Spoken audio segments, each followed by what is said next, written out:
Doutor Marcelo, é um leilão especial, não?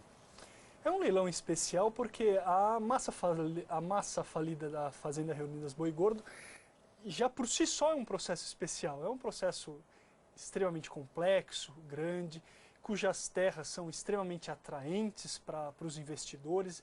Então todas as peculiaridades que proporcionaram que chegássemos até esse momento acabaram tornando esse leilão ainda mais peculiar. É um leilão de uma área grande, uma área extremamente produtiva e que pode desempenhar essa função ainda mais numa região cujas terras já são escassas, que é a região do Mato Grosso, e principalmente em grande quantidade como estamos oferecendo agora. A expectativa desse leilão é agora em torno do desconto, né? Na primeira praça nós tínhamos um valor superior a 510 milhões de reais. Agora ele se aproxima de 305 milhões de reais. Esse desconto é um atrativo? A Justiça precisou tomar essa atitude? Sem dúvida. Temos um desconto agora de 40%, basicamente, sobre aquela propriedade inicialmente vendida no valor de avaliação. Por conta disso, essa redução de quase 200 milhões de reais me parece que vai criar um atrativo ainda maior para aquele que quer investir, desenvolver, ou para eventualmente aquele que quer simplesmente comprar terra para revender, fazer, no caso, 200 milhões de reais, no mínimo, de lucro. Então, acabou sendo uma solução negociada, inclusive com os próprios credores, que sugeriram, inclusive para a gente, que um valor de avaliação poderia sofrer um desconto de até 40%. E aí eles mesmos ditaram esse parâmetro de desconto, ou seja, que todos concordariam para que o bem não ficasse num valor vil, desprezível, né? Diminuto frente a tanta quantidade de área, mas ainda assim fosse extremamente atraente para aquele investidor que todavia vai ter que começar a brigar por ele, porque agora com desconto tem muito mais gente.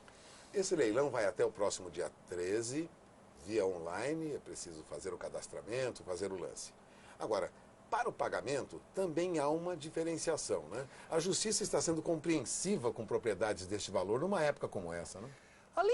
A questão é muito mais de compreensão, mas era também, e foi um trabalho diferente que fizemos nesse processo, era aquele produtor rural, quando compra a terra, paga como?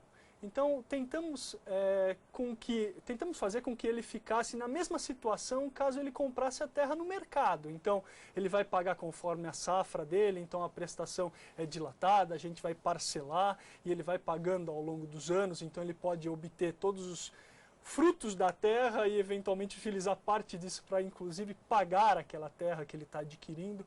Então parcelamos aquela propriedade para justamente atender e se aproximar do que ocorre no mercado. Agora nós temos este leilão que termina no dia 13, e se não houver arrematante, nós teremos aí uma divisão desta grande área de 131 mil hectares em várias fazendas, são 31 fazendas. A Justiça foi maleável nesse caso ao parcelar, foi maleável ao dividir esse território. Há uma postura diferente da Justiça hoje diante de um leilão que lesou tantas pessoas, são 32 mil lesados. Na realidade, esses 32 mil vão ser satisfeitos com o produto dessa venda, pelo menos em parte. O que tentamos fazer era criar, primeiro, uma opção para o grande investidor ou para o grande produtor de adquirir todo o lote. E aí ele vai poder eventualmente desenvolver em determinada parte agricultura, em outra determinada parte mais propícia pecuária, eventualmente conservar a área de mata para reserva, ou eventualmente tem as proporções que inclusive foram regulamentadas no próprio procedimento. Então descobrimos a área que é cerrado, a área que é bioma amazônico, então ele vai poder eventualmente abrir determinada terra. Então ele tem uma primeira alternativa que seria comprar todo o lote. Caso isso não seja feito, essa divisão vai ser feita e esse grande lote virará 31 fazendas. Ainda grandes, mas fazendas.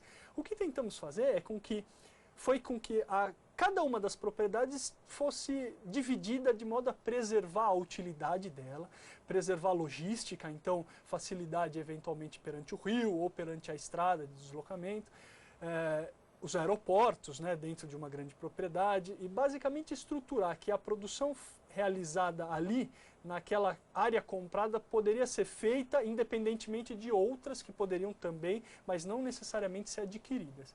Então, procuramos em cada uma das 31 unidades conservar a utilidade de cada uma delas para que fosse atraente para o investidor. A grande questão é que, eventualmente, aquele que tentar não comprar a área como um todo vai poder se beneficiar do deságio nos lotes individuais. A grande questão é que os lotes, aí o deságio varia entre 30% e 40%, para preservar, inclusive, as áreas mais atraentes, eventualmente já abertas e que têm produção já em desenvolvimento, com pouca necessidade de qualquer outra infraestrutura que lá já está, como, por exemplo, os armazéns ou os aeroportos.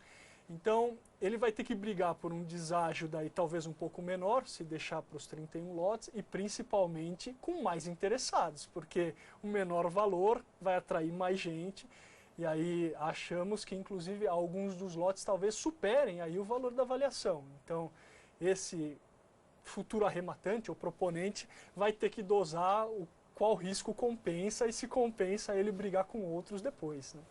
Mato Grosso é uma área que tem diferentes biomas, foi necessária essa divisão, e há, vira e mexe, alguns problemas de invasão de terra, de áreas indígenas.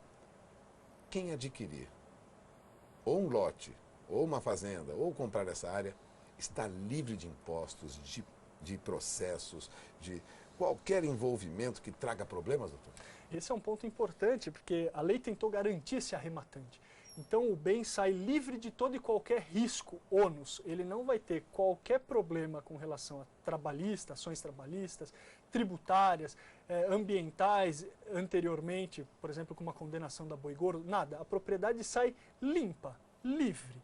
E com relação a eventual invasão, qualquer coisa do gênero, o edital já compreende essa segurança para o investidor. Por quê?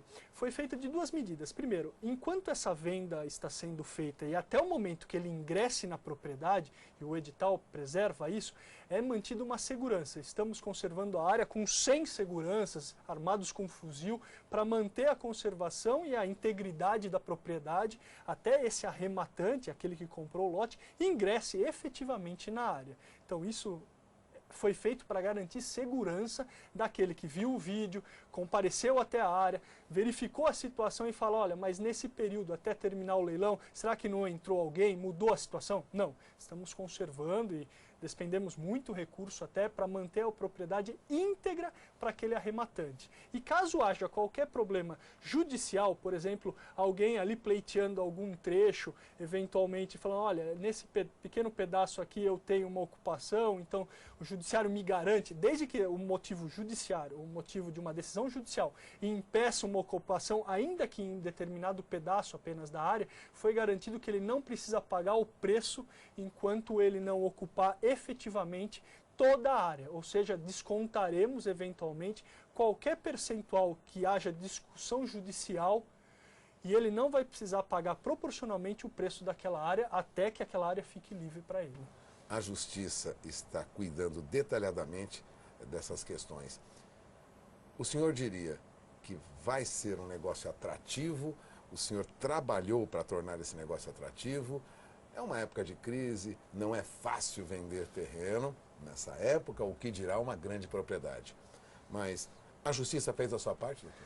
Me parece que sim, e fizemos, e estamos fazendo, na realidade, vários são os envolvidos no processo, equipe multidisciplinar foi destacada para esse processo, o promotor de justiça que trabalhou, o leiloeiro que está empreendendo esforços até para o marketing do Toda Aula, o próprio Canal do Boi.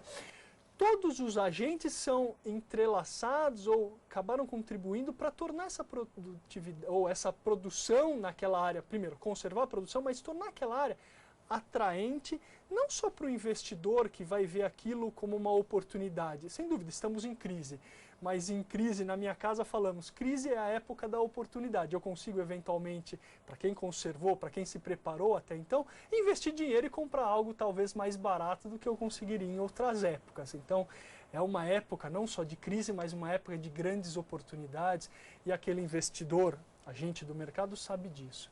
Então, tentamos tornar aquela propriedade atrativa para que o nosso procedimento falimentar, e aí eu consiga pagar os credores, seja eficiente.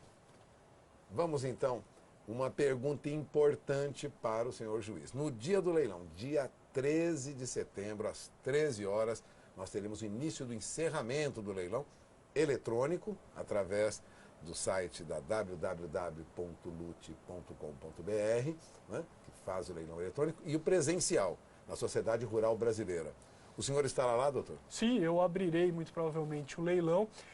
Acho que não convém que eu fique, porque eventualmente os arrematantes vão fazer perguntas para mim e isso acaba tumultuando, mas será um maior prazer abrir e eventualmente saber que houve um sucesso nesse leilão. Agradeço a entrevista do doutor Marcelo aqui conosco. Mais uma vez, agradeço a sua presença. Voltamos ao programa. Eu que agradeço.